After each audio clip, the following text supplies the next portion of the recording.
26 নৱেম্বৰ 1949 এই দিনটোতে স্বাধীন ভাৰতে লাভ কৰিছিল আজিৰ সংবিধানখন তেতিয়াৰ সংবিধানখনত 395টা আৰ্টিকেল 8টা শিডিউল আৰু 12টা পাৰ্ট আছিল 2015ত ভাৰত চৰকাৰে আজিৰ দিনটো অৰ্থাৎ 26 নৱেম্বৰ তাৰিখটো সংবিধান দিৱস নাইবা কনষ্টিটিউচন ডে হিচাপে ঘোষণা কৰিছিল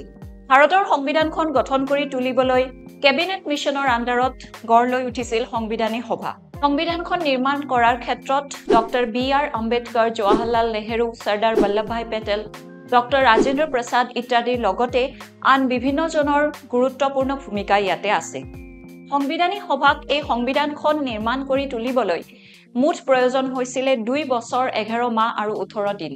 আৰু তাৰ পিছত আমি লাভ কৰিছিলো আজিৰ সংবিধানখন সংবিধানখনৰ জন্মদাতাসকলক আজিৰ দিনটোতে অৰ্থাৎ কনষ্টিটিউচন ডেৰ দিনা আমি শ্ৰদ্ধাৰে সোঁৱৰিছো আপোনালোকৰ বাবে এটা প্ৰশ্ন কনষ্টিটিউচন ডে কোনটো মিনিষ্ট্ৰীৰ আণ্ডাৰত পালন কৰা হয়